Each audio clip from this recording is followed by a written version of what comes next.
Hello दोस्तों, कैसे हो आप लोग।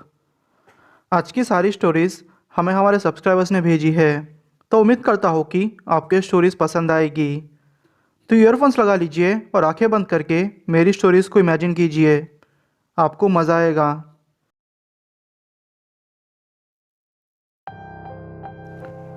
हेलो दोस्तों, मेरा नाम मोंटू है और मैं दिल्ली का रहने वाला हूँ। ये घटना मेरे साथ तब घटी जब मैं उत्तराखंड ट्रैवल कर रहा था। मैं एक ट्रैवलर हूँ। मैं पूरा इंडिया कैंपिंग करते हुए या तो फिर हिचाइकिंग करते हुए, मतलब कि लोगों से लिफ्ट मांगते हुए घूमा करता था। मुझे सब करना पसंद है।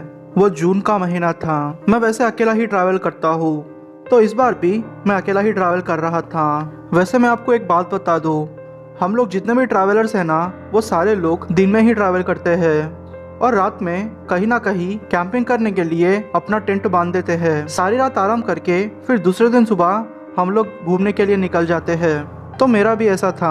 मैं जितने भी गांव घूमता था, वो सारे गांव मैं दिन के टाइम पे ही घूमता था और शाम होते ही अपना टेंट बांध के उसमें ही सो जाता था। तो होता यूँ था कि जो भी लोग रहते थे, कई बार वो लोग हमें खाना देते थे या तो फिर हम खुद से खाना बना के खाते थे। बस ऐसे ही चलते जा रहा था। पिछले 1 साल से मैंने इंडिया की सारी प्लेसेस घूम ली थी। अब मेरा लास्ट स्टेट उत्तराखंड था। मैंने उत्तराखंड की बड़ी बड़ी सिटीज घूम ली थी और लगभग सारे गांव घूम लिए थे। पिछले 1.5 महीने से मैं उत्तराखंड में ही था। मेरा पहले से ही सपना था कि मैं उत्तराखंड में जाऊं और ज़्यादा से ज़्यादा समय वहाँ पे गुजारूं। वहाँ के पहाड़, वहाँ का वातावरण मुझे बहुत अच्छा लगता था। तो हुआ यूँ कि मैं गाँव में रुका था। मैं किसी कारण उस गांव का नाम नहीं ले सकता। वहाँ के लोग बहुत अच्छे थे। उन्होंने मुझे बुलाया और कहा कि उस रात के लिए मैं टेंट वहीं बांध दूँ। पर मेरे दिमाग में अचानक से प्लान बदलने का आइडिया आया। मैंने सोचा कि क्यों ना दूसरे गांव जाऊँ और वहाँ पे रेस्ट करूँ, क्योंकि इस गांव में मुझे कंफर्टेबल फील नहीं हो रहा था। वहाँ के गांव वालों ने कहा कि साहब कि आप रात के समय इस गांव से बाहर मत जाइए। पर मैंने उनकी बात नहीं सुनी। वो लोगों ने कहा कि ये एरिया वैसे भी थोड़ा जंगली एरिया है, आपको रास्ते में जानवर मिल सकते हैं या तो फिर कुछ ऐसी चीज़ों से सामना होगा जिसकी आप कल्पना भी नहीं कर सकते। मैंने उनकी बात सीरियस नहीं ली। सच बोलूँ तो मुझे बहुत हंसी आई। एक तो मैं ट्रैवलर था और मैंने इतने साल मेरी लाइफ में ऐसा कुछ भी एक्सपीरियंस नहीं किया था, तो उनकी बात कैसे मान लो। इसलिए सोचा कि चाहे जो भी हो जाए, अब मैं इस गांव से निकल के ही रहूँगा। गांव के एक भाई ने मुझे कहा कि वो मुझे रोड तक छोड़ने आएंगे। फिर मैंने भी कहा कि ठीक है। तकरीबन 15 मिनट के बाद वो भाई ने मुझे रोड तक छोड़ दिया। उन्होंने मुझे फिर से कहा कि भाई देखिए, मैं आपसे फिर से रिक्वेस्ट कर रहा हूँ, आप मेरे साथ वापस चलिए। पर मैंने कहा कि मैंने आपको वही कह दिया था ना कि मैं चाहे कुछ भी हो जाए अब दूसरे गांव जाके ही रहूँगा। वैसे भी कोई ना कोई गाड़ी तो मिल ही जाएगी। इतने सालों में मैंने बहुत सारे लोगों से लिफ्ट ली है, ट्रक ड्राइवर से, कार वालों से, बाइक वालों से, रिक्शे वालों से। तो इसलिए मुझे डर का कोई माहौल फील नहीं हो रहा था। रात के 11:30 बजे थे। मैं किसी गाड़ी का इंतज़ार कर रहा था। और हाँ दोस्तों, मैं आपको एक चीज़ बता दूँ, अगर आप ट्रैवलिंग का प्लान कर रहे हैं तो चाहे कुछ भी हो जाए, कैसी भी परिस्थिति हो, रात के समय ट्रैवल मत करना। रात के समय बहुत खतरा होता है, चोर चकारी का, या तो फिर आपके साथ कुछ भी हो सकता है। पर मेरे दिमाग में पता नहीं क्या सूझा था, मैंने रात को ट्रैवल करने का सोचा। मुझे गाड़ी कोई भी नहीं दिख रही थी। अगर दिख भी रही थी तो कोई भी रोक नहीं रहा था। मैंने सोचा कि यहाँ से 3-3.5 किलोमीटर दूर हाईवे पड़ता है, तो क्यों ना हाईवे पे चले जाओ ताकि कोई ना कोई गाड़ी मिल जाए। जैसे कि गांव वालों ने कहा था कि वो एरिया जंगली है, वो एरिया भी ऐसा ही था। अब मुझे डर लगने लगा था, क्योंकि मैंने 1.5 किलोमीटर पार कर दिया था, पर फिर भी आती जाती गाड़ियाँ मुझे दिख नहीं रही थी। और पता नहीं, माहौल जैसे एकदम से शांत हो गया था। मैं 2 पल के लिए सोचने लगा कि शायद मेरे पीछे कोई आ जाएगा और मुझे काट खाएगा। बस भगवान का नाम लेते लेते मैं चलते जा रहा था। तकरीबन 1 घंटे के बाद मैं वहाँ उस हाईवे पे पहुँच गया। पर मेरी किस्मत इतनी ख़राब थी कि जितनी भी गाड़ियाँ मुझे मिल रही थी वो या तो फुल थी या तो मुझे कोई बिठा नहीं रहा था। फिर मैंने सोचा कि ठीक है, वैसे भी अब 1 बज चुका है और थोड़ा आगे जाता हूँ और देखता हूँ कि क्या होता है। मैं और 3-4 किलोमीटर आगे गया। मैंने देखा कि हाईवे से उतर के एक रास्ता जाता है। मैंने अपना गूगल मैप खोला और देखा कि वहाँ पे भी एक गांव पड़ता है। मेरी लिस्ट में इस गांव में जाने का नहीं लिखा था। फिर मैं वही इंतजार करने लगा। थोड़ी देर के बाद मुझे एक औरत वहाँ से जाते हुए दिखाई दी, यानी कि वो गांव वाले रोड से अब हाईवे की तरफ आ रही थी। उसने कुछ लकड़ियाँ अपने सर के ऊपर बांध के रखी हुई थी। मुझे लगा कि ये कोई गांव की औरत होगी। फिर वो मेरे पास आई और मुझसे पूछने लगी कि बेटा कहाँ जाओगे, यहाँ क्या कर रहे हो इतनी रात को। वो दिखने में भी बूढ़ी लग रही थी। फिर मैंने उनको ये सारी चीज़ें एक्सप्लेन की तो उन्होंने कहा कि बेटा यहाँ पास में ही मेरा छोटा घर है, तुम चाहो तो आज की रात रह सकते हो। वैसे भी यहाँ तुम्हें कोई गाड़ी मिलेगी या नहीं मिलेगी इसकी कोई गारंटी नहीं। रात के समय यहाँ ऐसे ही होता है। ना चाहते हुए भी मैं उनके घर की तरफ जाने को तैयार हो गया। हम लोग अब बातें करते हुए आगे बढ़ते जा रहे थे। मैंने उनसे कारण पूछा कि आप इतनी रात को कहाँ से आ रहे हैं, तो उन्होंने कहा कि उनका खेत उस गांव की तरफ पड़ता है और रात को लेट हो गया था और उनके पति को वो खाना दे के ऐसे ही बातें करते बैठ गई। उनके पति ने कहा कि अब रात हो चुकी है तो मुझे घर जाना होगा। वैसे अभी घर नज़दीक था तो कोई डर का माहौल ही नहीं था। पता नहीं मैंने उनकी बात इतनी जल्दी कैसे मान ली। बस मैं उस बूढ़ी के पीछे चलते जा रहा था। आप नहीं मानोगे, अब तक मैं उसी रास्ते से अब देर पहले गुजरा था। मुझे घर के जैसा कुछ भी नहीं दिखा, पर जब मैं उस बूढ़ी के साथ जा रहा था तो वहाँ पे एक छोटा सा घर था। मुझे लगा कि यह पक्का मेरी गलती होगी, मैंने ही नहीं देखा होगा। फिर मैं उसके घर के अंदर गया। उसने मुझे खटिया दिया और कहा कि तुम यहीं सो जाओ। मैंने भी फिर उनकी बात मान ली। खाना तो वैसे भी मैंने खाया था, इसलिए मैं ज़्यादा सोचे बिना उस खटिए पे थोड़ा सोने की कोशिश करने लगा। पहले 1-2 घंटे तो मुझे अच्छे से नींद आ गई। तकरीबन अब 4:30 बजे थे। मेरी नींद अचानक से एक आवाज़ से खुली। मैंने जब आंखें खोल के देखा तो मेरे सामने कोई भयानक सी औरत खड़ी हुई थी और वह मेरी ही तरफ देख के हंस रही थी।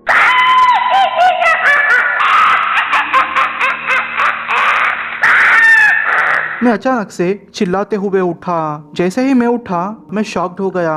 मैं जंगल के अंदर था और मेरे सामने जो औरत खड़ी थी वो एक चुड़ैल थी। जी हाँ, मैंने उसके पैर देख लिए थे, उसके पैर उल्टे थे। अब मैं समझ गया था कि मेरा बचना बहुत मुश्किल है, पर क्या करता।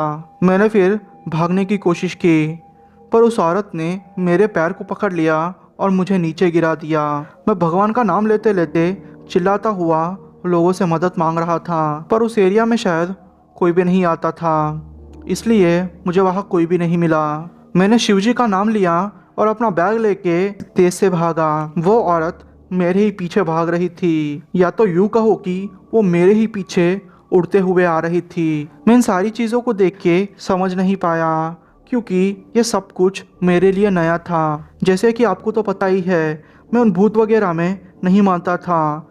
बस हाँ, मैंने इन सारी चीज़ों के बारे में सुना था। अब मेरे समझ में कुछ भी नहीं आ रहा था कि मैं किस दिशा में जा रहा हूँ। पर शिवजी का नाम लेते लेते मैं आखिरकार रोड तक पहुँच गया। जैसे ही मैं रोड तक पहुँचा, वो औरत मुझे देख के हंसने लगी।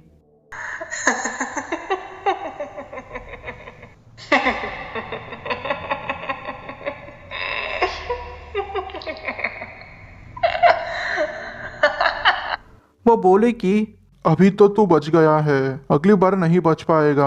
और सामने से आते हुई कार के सामने जाके मैं रुक गया। वो कार वालों ने अच्छा हुआ कि टाइम पे ब्रेक मार ली। वो कार से एक आदमी बाहर निकला और मेरे पे चिल्लाने लगा, पर मैंने फिर थोड़ी देर के बाद अपने आप को कंट्रोल में रखते हुए सारी चीज़ें एक्सप्लेन की और उस आदमी ने मेरी बात भी मान ली।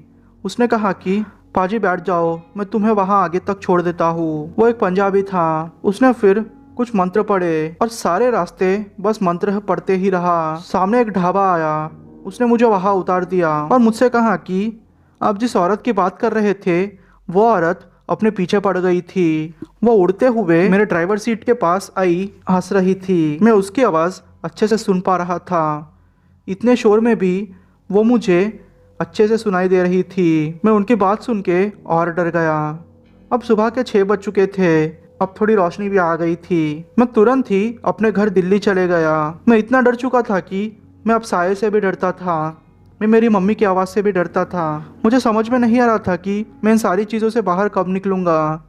मुझे हर रात उस औरत के सपने आते हैं। कभी कभी तो मुझे ऐसा लगता है कि उस औरत ने मुझे काट लिया है, और जब मैं उठ के देखता हूँ तो वो सारे निशान मेरे बॉडी पर होते हैं। मम्मी पापा ने बहुत सारे लोगों को दिखाया, बहुत सारे बाबाओं को, बहुत सारे डॉक्टर्स को, पर कोई फ़ायदा नहीं हुआ। मेरी किस्मत पता नहीं इतनी ख़राब कैसे हो गई। उस रात ने मेरी ज़िंदगी को एकदम से बदल दिया।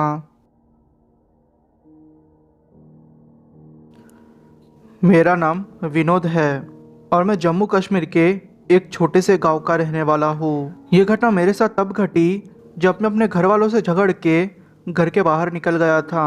तो हुआ ऐसा कि उस दिन मैं शराब पी के अपने घर आया था। मेरे मम्मी पापा को मेरा शराब पीना अच्छा नहीं लगता। मेरी उम्र वैसे 42 साल की है। मेरी बीवी और मेरे 2 बच्चे और मेरे मम्मी पापा मुझसे तंग हो गए थे। उस रात भी मैं तकरीबन 12 बजे पी के घर आया। मुझे होश अच्छे से था, पर फिर भी पता नहीं मैं क्या बड़बड़ा रहा था। मैं मेरी बीवी पे चिल्लाया। मैंने उसे 2 थप्पड़े मारी और उसे नीचे गिरा दिया। मेरे पापा ने वो सब कुछ देखा और मुझे 2-3 थप्पड़ मार के नीचे गिरा दिया और कहा कि तू घर से बाहर निकल जा। अब मैं भी पिया हुआ था, इसलिए ज्यादा कुछ सोचे बिना घर के बाहर निकल गया। मेरी हमेशा की आदत थी, जब भी ऐसा कुछ होता या तो फिर मैं ज्यादा पी लेता, रोड के आसपास ही घुमा करता था। मेरी बहुत खराब आदत थी और ऐसा था कि हमारे खेत उसी तरफ पड़ते हैं। एक तो हाईवे का रोड होता है और जब थोड़ा नीचे उतरो और 2-3 किलोमीटर आगे जाओ तो हमारे खेत पड़ते हैं। मैंने सोचा कि आज रात खेत में सो लेता हूँ और सुबह उठ के अपने घर चले जाऊंगा। आखिर मेरे ही घर वाले हैं, उनको मनाऊंगा तो वो मान जाएंगे। बस यही फीलिंग के साथ मैं खेतों की तरफ जा रहा था। हाईवे का रोड आया और फिर नीचे उतर के मुझे थोड़ा आगे जाना था, पर मैंने देखा कि वहाँ एक स्टॉप पे एक औरत बैठी हुई है जिसने लाल कलर के कपड़े पहने हुए हैं। सच बोलूं तो थोड़ी देर के लिए मेरी नीयत खराब हो गई। मैं अब कुछ भी करके उस औरत को पाना चाहता था। मैंने सोचा कि उससे मैं मजे कर लूंगा और किसी को पता भी नहीं चलेगा। मेरी सोच एकदम गलत थी, पर पता नहीं उस टाइम पे मुझे क्या हो गया था। मैं उस औरत के पास गया। वो औरत घूंघट ओढ़ के बैठी हुई थी। उसने कहा कि वो एक शादी से भागी है और उसे शादी करना बिल्कुल पसंद नहीं। उसके माँ बाप के खिलाफ होके वो मंडप से भाग गई और दूसरी जगह जा रही है। उसने कहा कि उसके पास कोई भी जगह नहीं है। मैं भी इतना मूर्ख था कि लालच में आके मैंने उससे कहा कि थोड़ा आगे चल के 2-3 किलोमीटर हमारे खेत पड़ते हैं, हम वहाँ जाके रह सकते हैं। आप चाहो तो आप सुबह में मेरे घर आ सकती है या तो फिर आपको जहाँ जाना हो जा सकती है। मैं आपकी मदद करूँगा। उस औरत ने भी मुझे ज़्यादा कुछ पूछे बिना ही हामी भर दी। अब हम लोग हाईवे से उतर के नीचे जा रहे थे। रास्ते में उसके पायल की आवाज़ मुझे आ रही थी और एकदम से वो साइलेंट हो गई। बस वो मेरे आगे ही बढ़ते जा रही थी, जैसे कि उसको सारा रास्ता याद हो और वो पहले भी इस रास्ते से गुजर चुकी हो। अब मोड़ ऐसा आता है कि हमारे खेत पड़ते हैं और वहाँ पेड़ भी बहुत ऊंचे ऊंचे होते हैं। अगर आप गांव में रहते हो तो आपको पता है कि फसलें कैसी उगती है, और हमारी ज़मीन और किसी और की ज़मीन के बीच में एक छोटा सा फाटक जैसा रास्ता पड़ता है जहाँ से हम एक तरफ से दूसरी तरफ जा सकते हैं। उस टाइम पे बाजरे की फसल लगी हुई थी और बाजरे की फसल थोड़ी ऊंची होती है, तो मैंने सोचा कि हम लोगों ने इमरजेंसी के लिए छोटी कुटिया के जैसा बनाया रखा था। अब मेरी वो कुटिया थोड़ी ही दूर थी कि वो औरत अचानक से वहीं रुक गई। वो अब मेरी बातों का कोई भी जवाब नहीं दे रही थी। मैंने उसे आवाज़ लगाई। वो मेरे आगे थोड़ा जा चुकी थी। मैंने सोचा कि उसके कंधे पे हाथ रख के देखता हूँ। मैंने जब उसके कंधे पे हाथ रख के देखा तो मुझे उसका कंधा फील ही नहीं हुआ, जैसे कि वहाँ पे कोई भी मांस ना हो और ना कोई हड्डी हो। अचानक से उस औरत ने अपना घूंघट निकाला। मैं उसका चेहरा देख के बहुत डर गया। उसका चेहरा खून से लथपथ था और उसने अपना सर नीचे झुकाया। मेरी नज़र अब उसके पैरों पर पड़ी। उसके पैर उल्टे थे। मैं समझ गया था कि आखिर चक्कर क्या है। सच बोलूँ तो हम गांव वाले इन सारी चीज़ों को बहुत मानते हैं। मैं अब समझ चुका था कि मेरा कुछ भी नहीं होने वाला।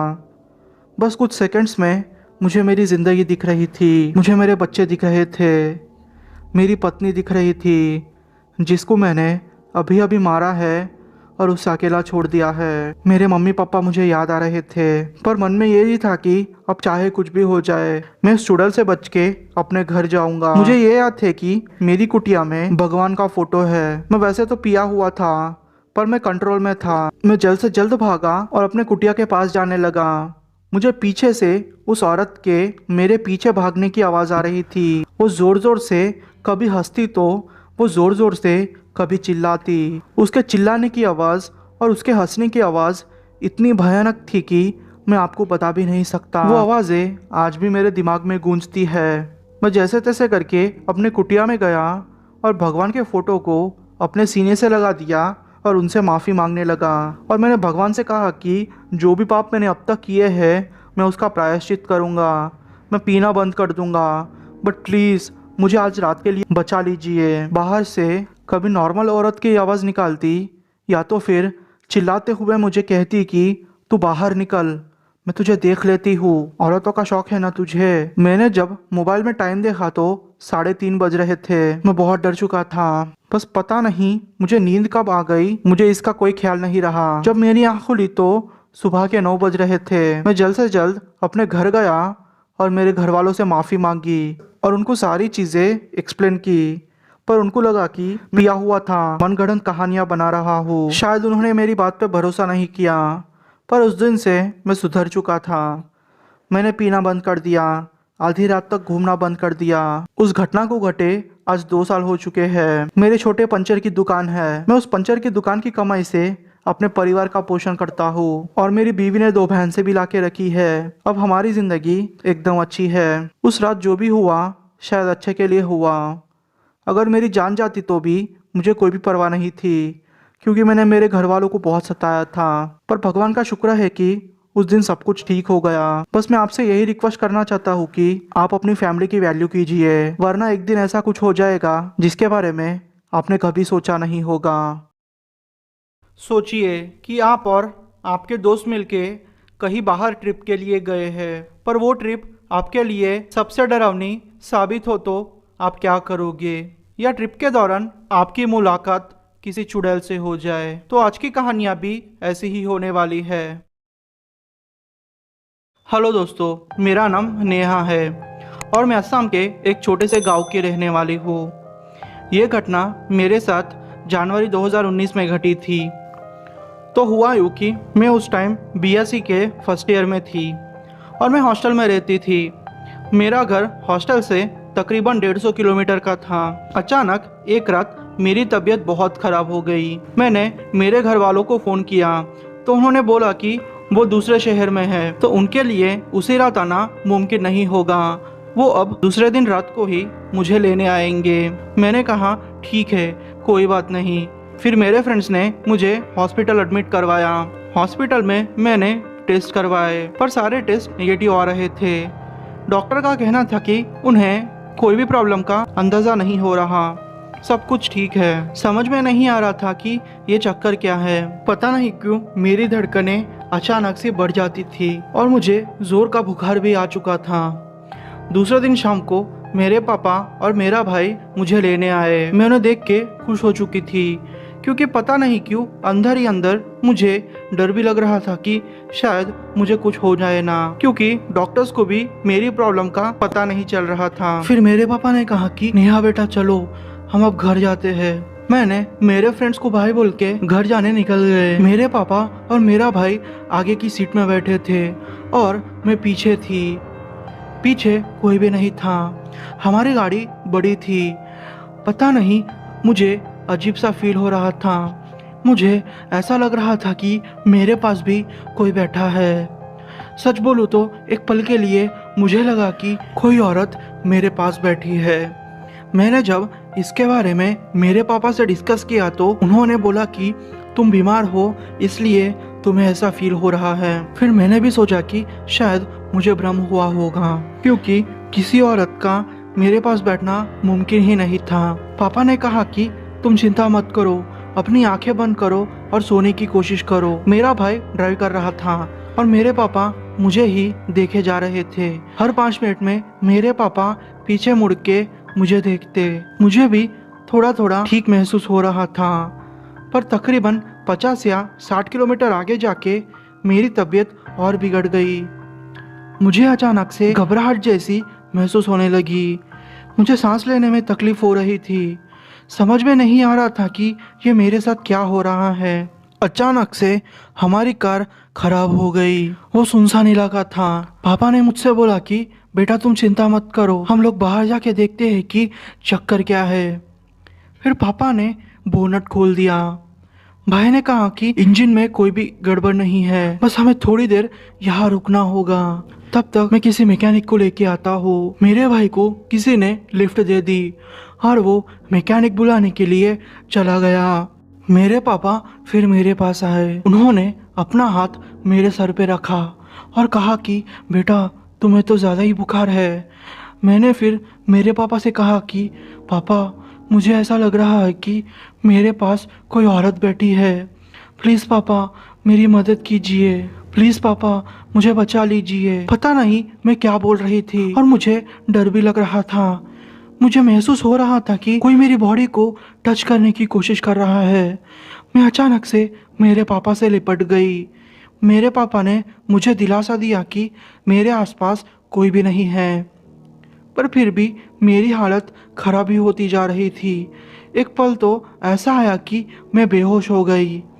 जब मेरी आँख खुली तो मेरे पापा ने कहा कि तुम 15 मिनट तक बेहोश थी और पता नहीं बेहोशी में क्या बड़बड़ा रही थी।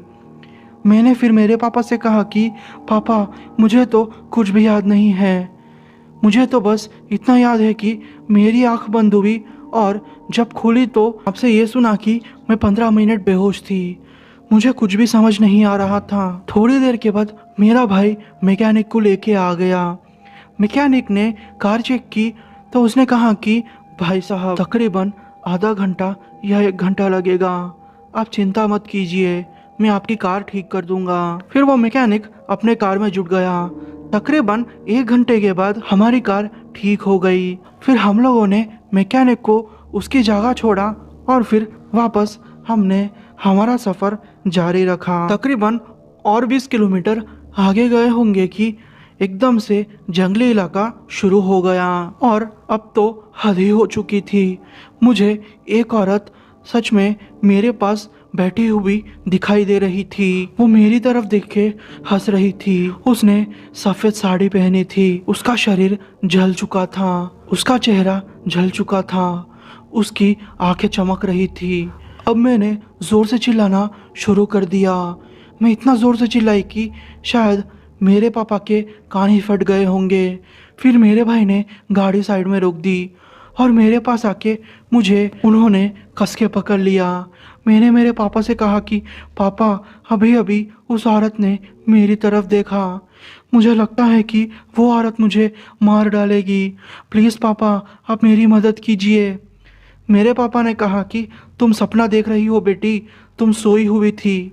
पर मैंने कहा कि पापा ये हो ही नहीं सकता, मैं जाग रही थी।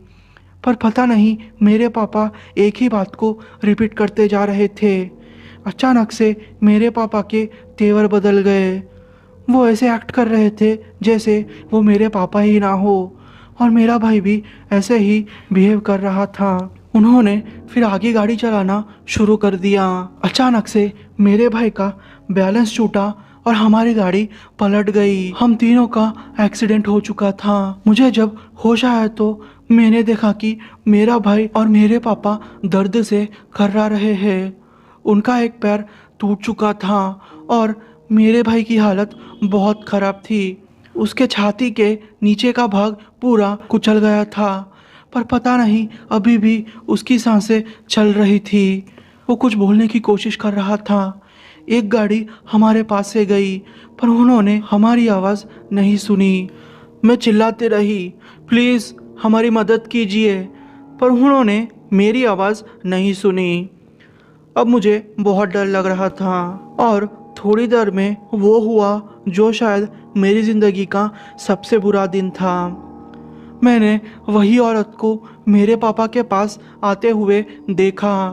अब मेरे पापा भी मेरी बात पे भरोसा कर चुके थे कि मैंने जो उनसे कहा था वो सच था। वो औरत धीरे धीरे पापा के पास आई और वो औरत मेरे पापा के छाती पे चढ़ गई और मेरे पापा का गला दबाने लगी। मेरा भाई और मैं ज़ोर ज़ोर से चिल्ला रहे थे, पर उस औरत पे कोई भी असर नहीं हो रहा था। फिर पता नहीं अचानक से मेरे पापा ने हनुमान चालीसा पढ़ना शुरू कर दिया। वो सुन के वो औरत पीछे हो गई और ज़ोर ज़ोर से चिल्लाने लगी। मुझे भी अब हिम्मत मिल चुकी थी, तो मैंने भी हनुमान चालीसा पढ़ना ज़ोर ज़ोर से शुरू कर दिया। वो औरत अब पीछे चले जा रही थी। अचानक से वो औरत हवा में ही कहीं गायब हो गई। थोड़ी देर बाद एक कार आई। वो लोगों ने हमें हॉस्पिटल पहुंचाया। तकरीबन 6-7 महीने तक मेरे भाई को हॉस्पिटल में ही रहना पड़ा। तब जाके मेरे भाई की हालत ठीक हो पाई। उसका पैर काम नहीं करता और मेरे पापा भी एक पैर से चलते हैं। उस रात ने हमारी ज़िंदगी खराब कर दी थी। हम लोगों ने फिर पंडित जी से पूछा तो उन्होंने बोला कि आत्मा मेरे पीछे पड़ी थी। उसने हॉस्टल से ही तुम्हारा पीछा करना शुरू कर दिया था और तुम्हारे पापा ने उस औरत को पहले ही देख लिया था, इसलिए वो एक्ट कर रहे थे कि जैसे उन्हें कोई भी फ़र्क नहीं पड़ता, क्योंकि उन्हें भी पता था अगर उस आत्मा को थोड़ी भी भनक हुई तो वो सबकी जान भी ले सकती है। और जब उसे मौका मिला तो उसने तुम लोगों पे हमला कर दिया। ये तो भगवान की कृपा है कि तुम लोग जिंदा हो, वरना शायद तुम लोग मर जाते। पंडित जी ने मुझे एक लाल धागा दिया और उन्होंने कहा कि ये धागा तुम पहने रहना और उसे कभी भी मत उतारना। तब जाके मेरी तबीयत और मेरा डर कम हुआ। तब से लेके अब तक मैंने धागा पहन के रखा है, पर पता नहीं 2 दिन पहले ही मेरा वो धागा टूट गया। तब से मुझे अजीब सा महसूस हो रहा है। भगवान से यही दुआ करती हूँ कि मेरी तबीयत अच्छे रहे और वो चुड़ैल से या फिर किसी भी भूतिया शक्ति से मेरा सामना ना हो। बस भगवान से यही दुआ है मेरी।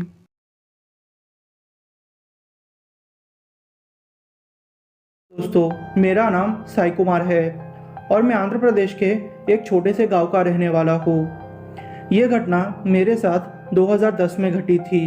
मैं और मेरी वाइफ दोनों मिलके एक शादी का फंक्शन अटेंड करने गए थे। जहाँ शादी थी वहाँ का रास्ता मेरे घर से तकरीबन 200 किलोमीटर का था। हमारे पास और कोई साधन भी नहीं था, हमारे पास सिर्फ बाइक थी। तो हमने सोचा कि क्यों ना बाइक लेके जाते हैं। शादी रात को थी और दूसरे दिन मुझे काम भी था, तो मैंने सोचा कि क्यों ना शादी अटेंड करके फिर वापस आ जाते हैं। मैं और मेरी वाइफ फंक्शन में जाने के लिए निकल गए। तकरीबन 3-4 घंटे लगने वाले थे, तो हमने सोचा कि क्यों ना शाम में चले जाते हैं ताकि समय पे पहुँचे और वहाँ थोड़ी देर बैठे, जिससे कि सबको अच्छा लगेगा और फिर शादी भी टाइम पे हम लोग अटेंड कर पाएंगे। हम लोग तकरीबन 6 बजे ही घर से निकल गए थे। मेरी गाड़ी की हेडलाइट ठीक से काम नहीं कर रही थी, तो मैंने सोचा कि क्यों ना मैकेनिक के पास जाते हैं और ये बदला के आते हैं। मैकेनिक के पास रुकते रुकते तकरीबन 1 घंटा हो गया। हमको बहुत लेट हो चुका था, पर फिर भी टेंशन वाली बात नहीं थी। रास्ता 3-4 घंटे का था, तो मैंने सोचा कि कोई बात नहीं, शादी शुरू होने से पहले ही पहुंच जाएंगे। रास्ता एकदम सुनसान था, गाड़ियां भी ज्यादा दिख नहीं रही थी। और बात यह थी कि वहां जाने के 2 रास्ते थे। एक हाईवे का रास्ता जो कि 30 किलोमीटर हमें ज्यादा पड़ता और दूसरा छोटे रोड का रास्ता था। वो रास्ता खड्डों से भरा हुआ था, तो मैंने सोचा कि क्यों ना हम हाईवे से चले जाए। फिर हम लोगों ने हाईवे पकड़ी। हाईवे पर भी ज्यादा गाड़ियां दिख नहीं रही थी। पता नहीं उस दिन सीन क्या था कि सिर्फ हमारी ही गाड़ी चल रही थी। तो 2 घंटे ड्राइव करते करते हम लोग एक जंगल जैसे एरिया में आ चुके थे। मेरी वाइफ ने कहा कि उसको वॉशरूम जाना है, तो मैंने सोचा कि चलो ठीक है, कोई बात नहीं। मैंने गाड़ी साइड में रोक ली। मैं उसी पेड़ के नीचे खड़ा हुआ था और मेरी वाइफ थोड़ा झाड़ियों के अंदर गई थी। मैं जब वहाँ खड़ा हुआ था तो मैंने आसपास नजरें घुमाई। मेरी नज़र सामने पड़ी। मेरी नज़र सामने वाली झाड़ियों पर पड़ी। वहाँ पर कोई आदमी खड़ा हुआ था। पता नहीं वो आदमी कौन था और उसकी हड्डी भी कुछ ज़्यादा ही थी। तो मैंने सोचा कि शायद यही कहीं का रहने वाला होगा। तो धीरे धीरे मेरी तरफ बढ़ा और मुझे मेरी आवाज़ से बुला रहा था। मैं सच कहता हूँ, जब मैंने उसके मुंह से मेरा नाम सुना तो मैं बहुत डर गया, क्योंकि मेरा नाम जानना बिल्कुल नामुमकिन था, और वो भी इस अनजाने जगह पर। धीरे धीरे जैसे मेरे पास आ रहा था, उसकी शेप बदलते जा रही थी। मेरी वाइफ मेरे पास आई तो उसने भी उस चीज को देखा। उसने मुझे तुरंत कहा कि चलिए यहाँ से चले जाते हैं। मैंने फिर मेरी गाड़ी तुरंत स्टार्ट की और हम लोग निकलने लगे। वो चीज मुझे ही घूर रही थी। जब मेरी वाइफ ने पीछे मुड़ के देखा तो उसने कहा कि वो चीज धीरे धीरे चलते आ रही है, पर अचानक से वो चीज गायब हो गई। तकरीबन 1 घंटा हो चुका था। ड्राइव करते करते हमें अब कोई भी दिक्कत महसूस नहीं हुई, पर थोड़ी ही आगे जाने पर हमें फिर से वो आदमी दिखा, पर इस बार वो आदमी रोड के बीचों बीच खड़ा हुआ था। मैंने मन बना लिया था कि अगर मैं रोकूंगा तो मेरी मौत पक्की है, और मेरी वजह से मेरी वाइफ को भी प्रॉब्लम होगी। मैंने आओ देखा ना ताऊ, मैंने उस आदमी के ऊपर से गाड़ी चढ़ा दी, पर वो आदमी गायब हो चुका था। और हाँ, और ठंड का मौसम था तो हमें ठंड भी लग रही थी, और जैसे ही हम उस आदमी के आर पार गुजरे, थोड़ी देर तक हमें गर्माहट जैसा कुछ महसूस हुआ। जब मैंने आगे जाके गाड़ी रोक के पीछे देखा तो वो धुएं में गायब हो चुका था। 5 या 6 सेकंड के बाद फिर से उस धुएं ने अपना आकार लेना शुरू कर दिया। वो फिर से उसके रूप में आ गया था। मुझे तो बहुत डर लग रहा था। मैंने अपनी गाड़ी चलाना शुरू कर दिया, पर शायद हमारी किस्मत में और बुरा लिखा था। जब मैं थोड़े आगे गया तो मुझे एक औरत दिखाई दी। उस औरत को देख के मैं डर गया और मेरा बैलेंस खराब हो गया। हमारा एक्सीडेंट हो चुका था। जब दूसरे दिन मेरी आँख खुली तो मेरी वाइफ लापता थी, और मुझे किसी कपल ने हॉस्पिटल पहुंचाया था। पूछने पर पता चला कि मेरी वाइफ का कोई अता पता नहीं, और तकरीबन 2 महीने तक ढूंढने के बाद मेरी वाइफ का पता चला, पर कोई फायदा नहीं। मेरी वाइफ मर चुकी थी। पता नहीं वो कौन सी मनुष्य घड़ी थी। वो दिन के बारे में आज भी सोचता हूँ तो मुझे ऐसा लगता है कि मैंने वो रास्ता क्यों चुना। शायद ना चुनता तो मेरे वाइफ की जान बच जाती। मेरा नाम वानी है और मैं राजस्थान के एक छोटे से गांव की रहने वाली हूँ। ये घटना मेरे साथ जनवरी 2019 में घटी थी। मैं और मेरा बॉयफ्रेंड राहुल मिलके हम लोग लॉन्ग ड्राइव पे गए थे। मैं उस टाइम पे हॉस्टल में रहती थी। वो मुझे लेने आया था। उसे एडवेंचर करना बहुत पसंद था, तो उसने कहा कि बहुत दिन हो चुके हैं, क्यों ना हम लोग एक लॉन्ग ड्राइव पे जाते हैं। तो मैंने कहा कि चलो ठीक है। तो उसने कहा कि थोड़ा आगे सुनसान इलाका है, हम लोग वहाँ से थोड़ा आगे जाएंगे और फिर 2-3 घंटे के बाद वापस आ जाएंगे। तो मैंने कहा कि चलो ठीक है। हम लोग फिर उसके गाड़ी में चले गए। बहुत दिनों के बाद मैं बाहर निकली थी तो मुझे भी अच्छा लग रहा था। फिर हम लोगों ने ऐसे ही बातें करना शुरू कर दिया। हम जैसे जैसे आगे बढ़ रहे थे, लॉन्ग ड्राइव का और मजा आ रहा था। अब तकरीबन रात के 1:30 बज चुके थे। तो फिर मैंने कहा कि राहुल, हमें अब वापस जाना चाहिए, बहुत देर हो चुकी है। तो राहुल ने कहा कि कोई बात नहीं, हम सिर्फ 10 मिनट यहाँ रुकते हैं और फिर चले जाते हैं। राहुल की बात मैंने मान ली। ऐसे ही हम बातें कर रहे थे कि एकदम से कोई आदमी हमारे पास आया। पता नहीं राहुल ने क्या देखा, उसने कहा कि चलो चलो जल्दी से बैठ जाओ गाड़ी में। मैंने कहा कि क्या हुआ राहुल, तुम ऐसे बात क्यों कर रहे हो? तो राहुल ने कहा कि कुछ नहीं, तुम पहले बैठो। फिर हम यहाँ बैठ गई। पता नहीं उसके सर पे जैसे भूत चढ़ गया था।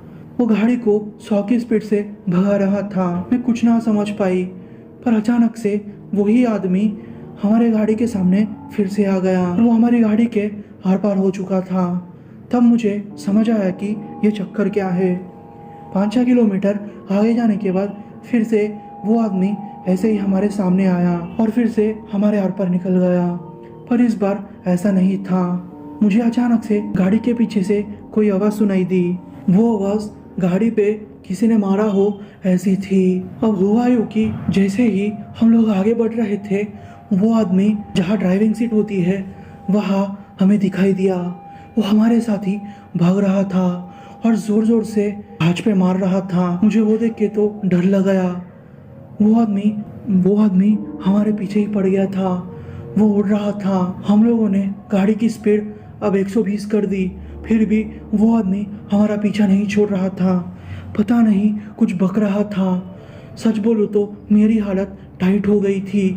मैं तो थोड़ी देर के लिए बेहोश भी हो गई थी। जब मेरा होश आया तो मैं हॉस्पिटल में थी और राहुल ने मुझे कहा कि जब तुम बेहोश हो गई थी तो वो आदमी ने तकरीबन वो कांच तोड़ ही दिया था और राहुल का जैसे गला पकड़ लिया था। पर पता नहीं एकदम से वो जंगल का रास्ता खत्म होते ही वो आदमी गायब हो गया और जोर जोर से हंसने लगा। वो देखकर राहुल बहुत डर गया था। उसका एक्सीडेंट होते होते बचा और फिर मुझे बेहोश देखकर और डर गया, पर उसने हिम्मत नहीं हारी। उसने मुझे जैसे तैसे करके हॉस्पिटल पहुंचाया, तब जाके सब कुछ ठीक हुआ। ये कहानी भले आपको झूठी लगे, पर इसमें कहा हर एक वर्ड सच्चा है।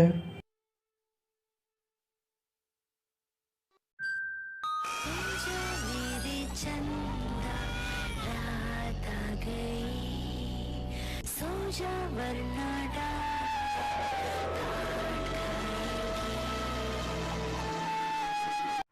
हेलो दोस्तों, मेरा नाम पीयूष है और मैं झारखंड के एक छोटे से गांव का रहने वाला हूँ। मेरी उम्र 32 साल की है। यह घटना मेरे साथ पिछले साल मई महीने में घटी थी। लॉकडाउन के कारण बहुत दिनों से मैं घर पे ही था। घर पे बैठते बैठते मुझे बोर हो गया था, तो मैंने सोचा कि क्यों ना आज रात खाना खाने के बाद अपनी गाड़ी लेके थोड़ा दूर हाईवे तक घूम आऊं। वैसे उस टाइम ज़्यादा पुलिस वाले नहीं थे, तो डर की कोई बात ही नहीं थी। रात के 10 बजे खाना खाने के बाद मैं अपनी गाड़ी लेके घूमने के लिए निकल गया। रास्ता एकदम सुनसान था, कोई भी नहीं दिख रहा था और जैसे कि कोई ना हो, एकदम से सन्नाटा था। मैं अपनी गाड़ी लेके 3 या 4 किलोमीटर आगे गया हूँगा कि मुझे एक औरत दिखाई दी। दिखने में वो गांव की औरत लग रही थी। उसने गांव के कपड़े पहने थे। वो हाथ में थोड़ा सामान लिए चलते जा रही थी। मैंने सोचा शायद इसको मेरे मदद की ज़रूरत होगी, तो मैंने उसके पास जाके गाड़ी रोक दी। फिर गाड़ी के बाहर निकलकर मैंने उस औरत से पूछा, बहन जी आप कहाँ जा रही हो? आपको मेरी मदद चाहिए क्या? तो उस औरत ने कहा कि वो थोड़ी आगे अपने छोटे बेटे के लिए खाना लेके जा रही थी। वो दूसरे गांव के रहने वाली थी। उस औरत ने कहा कि वो गांव में उसको सब्जियां नहीं मिली, इसलिए वो इस गांव में आई थी और उसके बच्चे भी बहुत दिन से भूखे थे। तो मैंने सोचा कि क्यों ना इस औरत की मदद कर दे। मैंने उस औरत से कहा, बहन जी अगर आपको कोई प्रॉब्लम ना हो तो आप मेरी गाड़ी में बैठ जाइए, मैं आपको वहाँ तक छोड़ देता हूँ। तो उस औरत ने कहा कि चलो ठीक है, बस थोड़ी आगे मुझे छोड़ देना।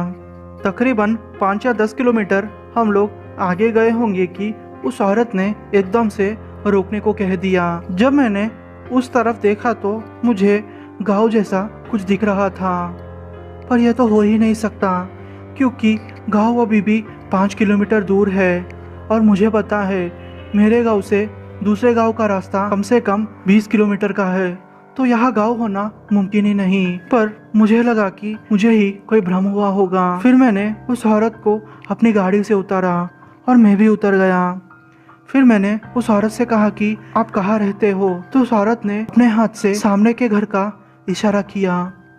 उसने कहा कि आप भी चलिए, थोड़ी देर बैठ के आप चले जाइएगा।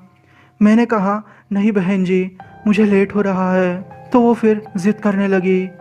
मैंने सोचा कि चलो ठीक है, बैठ जाते हैं, वैसे भी टाइम पास नहीं हुआ बहुत दिन से और नए लोगों को देखूंगा तो मुझे अच्छा लगेगा। फिर मैं जाके उस औरत के घर में बैठ गया। उस औरत के घर में सिर्फ एक दीपक जल रहा था। वो औरत अंदर गई और मेरे लिए पानी ले आई। मैंने फिर पानी पिया। उस औरत से मैंने पूछा, आपके घर में दूसरा कोई नहीं रहता क्या बहन जी? तो उस औरत ने कहा कि उसके पति बाहर गए हैं। मैंने कहा ठीक है। तो उसने कहा कि चाय पियेंगे क्या आप? तो उसने कहा कि आप चाय पीजिए। मैंने कहा नहीं, मेरे पास इतना वक्त नहीं है। पर उतने में ही उसका छोटा बेटा रोने लगा। फिर वो औरत अंदर चले गई। उसका बेटा मेरे पास बैठा हुआ था। उसके बेटे से अजीब सी बदबू आ रही थी, जैसे कि कोई मांस की बदबू हो। मुझे लगा कि शायद बाहर रास्ते में कोई जानवर मर गया होगा, पर तकरीबन आधा घंटा हो गया था, वो औरत बाहर नहीं आई थी। मैंने सोचा कि चलो एक बार अंदर जाके देखते हैं। जब मैं अंदर गया तो मैं वो देख के शॉक्ड हो गया, क्योंकि अंदर कोई नहीं था। अंदर से बाहर जाने के लिए रास्ता सिर्फ एक ही दरवाज़ा था। मेरे तो जैसे होश उड़ गए थे। फिर मैंने पीछे मुड़ के देखा तो उसका बेटा भी गायब था। मुझे लगा कि पक्का यहाँ पे कोई गड़बड़ है, तो मैं बाहर आके फिर अपनी गाड़ी की ओर बढ़ने लगा। जब मैंने पीछे मुड़ के देखा तो वहाँ ना तो कोई गांव था, ना तो वो घर। वो एक बंजर ज़मीन थी। सच बोलूँ तो वो देख के तो मुझे और डर लग गया। मैं अपनी गाड़ी लेके हाईवे पे आ गया, पर आप नहीं मानोगे, वो औरत मेरे पीछे ही जैसे पड़ गई थी। मेरी ड्राइविंग सीट के पास वो हवा में तैर रही थी। वो देख के तो मुझे बहुत डर लगने लगा। मैंने सोचा आज मैं मर जाऊंगा। मैंने तुरंत ही शिवजी का नाम लेना शुरू कर दिया। थोड़ी देर तक उस औरत ने मेरा पीछा किया और अचानक ही मेरी गाड़ी पलट गई और मेरा एक्सीडेंट हो गया। पर भगवान की किस्मत से मैं बच गया था। मैं अपनी गाड़ी के बाहर निकला, फिर मैंने देखा कि वो औरत दूर खड़ी है और चिल्ला रही है, और उसने मुझसे बोला, इस बार तेरी किस्मत अच्छी है, अगली बार मिला तो मारा जाएगा। वो बात सुन के मैं बहुत डर गया। मैं अब रोने लगा था। मैं अब मेरी जान बचाने के लिए दौड़ने लगा। वो औरत वहीं रुक के हंस रही थी। मैं जैसे तैसे करके अपने घर पहुंचा और अपने माँ बाप से ये सारी बातें शेयर की, तो उन्होंने मुझसे कहा कि तू चिंता मत कर, आजा मंदिर में बैठ जा। फिर उन्होंने बाबा को बुलाया। बाबा ने 2-3 घंटे तक मंत्र पढ़े और मेरा इलाज किया।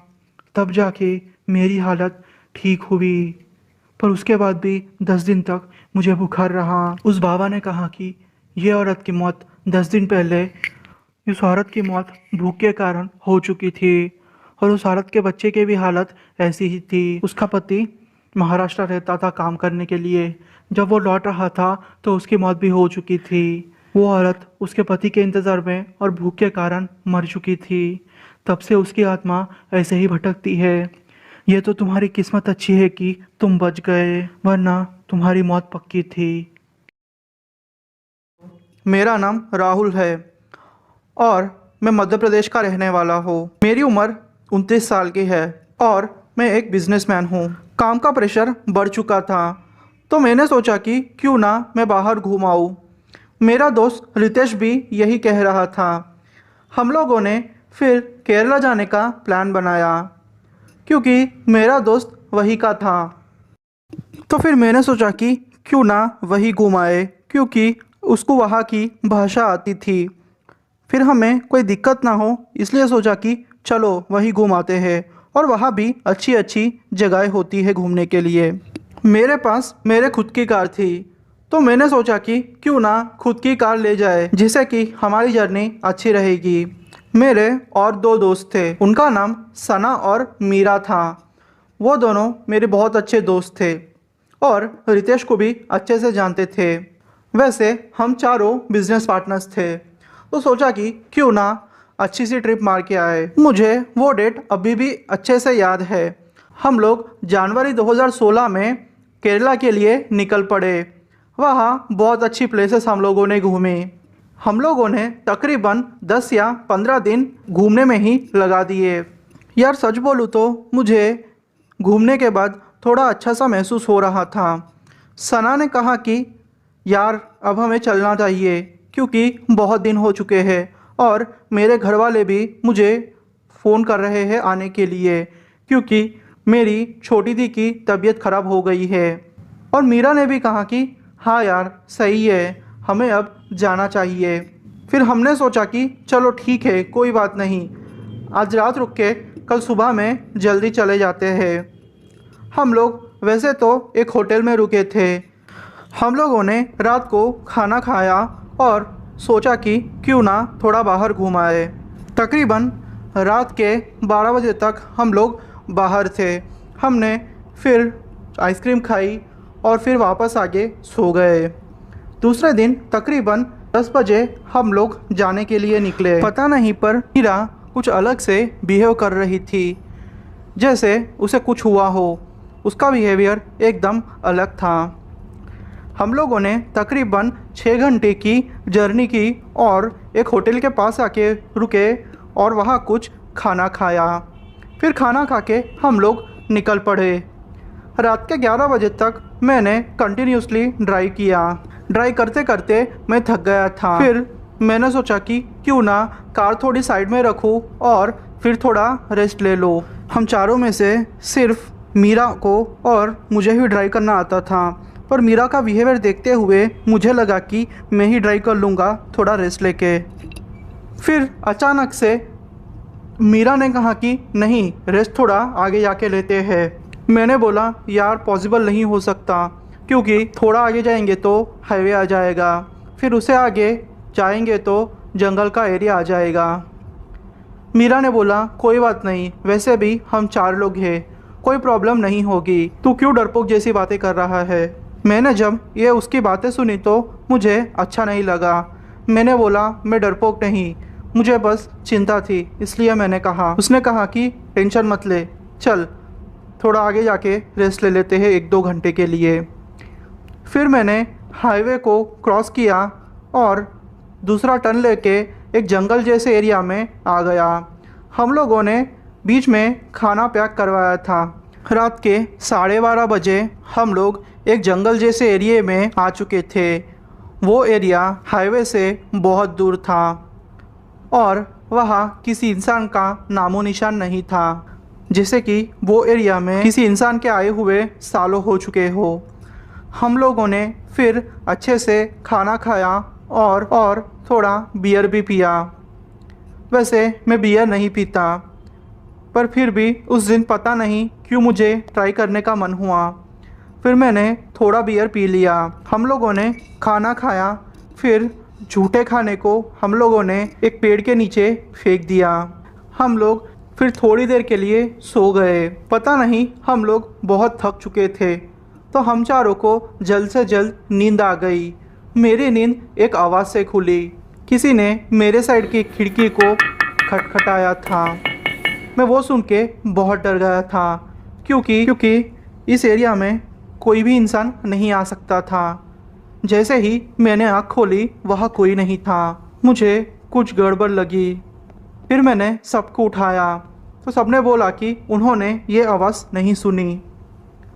मुझे लगा कि चलो ये शायद मेरा भ्रम होगा। फिर हम लोग कार लेके थोड़ा आगे गए होंगे कि अचानक से कार पंचर हो गई। मैंने कहा यार क्या हो गया यार, ये तो बहुत बड़ी प्रॉब्लम हो गई। फिर मैंने सना और मीरा से कहा कि तुम दोनों वही कार में रहना, हम लोग कार के बाहर निकल के थोड़ा चेक करते हैं। फिर हम दोनों कार के बाहर आए और टायर बदलने लगे। टायर बदलने के बाद मैंने उन सबसे कहा कि मैं बस 5 मिनट में थोड़ा फ्रेश होके आता हूँ। मैं वह झाड़ियों में टॉयलेट करने के लिए चला गया, पर जब मैं टॉयलेट करके वापस लौटा तो वहाँ कार में कोई नहीं था। मैं एकदम से डर गया। फिर सोचा कि ये लोग मेरे साथ मजाक कर रहे हैं। मैंने चिल्ला के बोला कि यार बस मजाक बंद करो, ये टाइम मजाक करने का नहीं है, आ जाओ। पर मुझे किसी की भी आवाज़ नहीं सुनाई दे रही थी। पता नहीं एकदम से ये लोग कहाँ गायब हो गए थे। मैंने थोड़ा आगे जाकर देखा तो वो लोग बेहोश पड़े थे और उनके पास एक औरत थी। उसके बहुत लंबे बाल थे। पता नहीं वो औरत कौन थी। वैसे तो मुझे शक हो रहा था, पर फिर भी मैं खुद के मन से ये कह रहा था कि जो मैं सोच रहा हूँ वो नहीं होना चाहिए। जब वो औरत पीछे मुड़ी तो उसका चेहरा देख के मैं बहुत डर गया, क्योंकि उसका चेहरा जला हुआ था और उसकी एक आंख नहीं थी। वो देख के तो मैं बहुत डर गया।